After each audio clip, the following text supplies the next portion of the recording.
নমস্কার, আমি শুভসাচী সহস্রাত রঙ্গের পক্ষে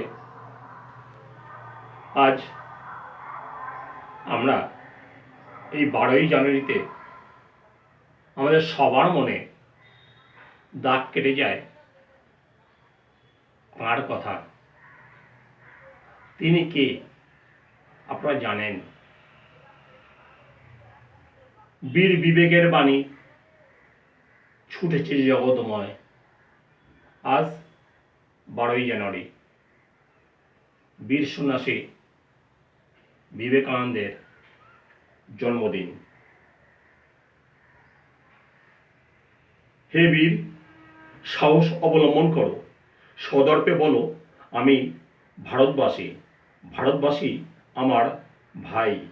এই বাণী মৃত প্রায় জাতির কর্ণে যিনি শুনিয়েছেন তিনি ভারতাত্মার মূর্ত প্রতীক। বীর সন্ন্যাসী বিবেকানন্দ।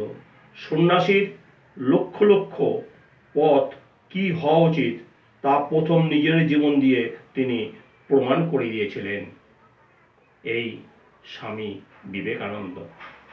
ছোটবেলায় এই স্বামী বিবেকানন্দের নাম ছিল বিলে, আর একটি নাম ছিল নরেন্দ্রনাথ দত্ত। এই বীর মহান মানবের জন্ম হয় 1863 সালের 12ই জানুয়ারি দত্ত পরিবারে মাতা ভুবনেশ্বরী দেবীর গর্ভে। পিতা ছিলেন বিশ্বনাথ দত্ত।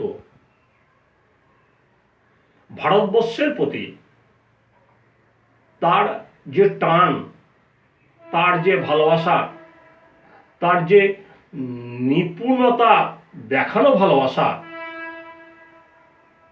সেটা আজও আমাদের বাঙালির হৃদয়ে গর্ববোধ করি। আমরা গর্বিত তার মতো একজন ভারত সন্তানকে পেয়েছিলাম। আর আমরা সেই পাশাপাশি তাকে একদিন হারিয়েছি। প্রকৃতির অমোঘ নিয়মে সবাইকেই যেতে হয়, তাই তিনি আমাদের মাঝে চির অমর হয়ে আছেন। কিন্তু আমাদেরকে অনেক কিছু তিনি শিখিয়েছিলেন, বলেছিলেন। যদি আমরা তার আদর্শকে একটু অনুসরণ করতে পারি তাহলে আমরা মনে করি আমরা বাঙালি জাতি আরো বেশি উন্নতি করতে পারবো। আমরা বাঙালি জাতির আমরা জীবনটা সার্থক হবে। এই বীর সন্ন্যাসী ভারত পথপ্রদর্শক মহামানবের ইহলোক ত্যাগ করেন 1902 সালের 4 জুলাই। যাই হোক, আজকের মতো আমি এই মহামানবের ছোট্ট জীবনী শেষ করলাম। যদিও ছোট কথায় তাকে স্মরণ করা যায় না।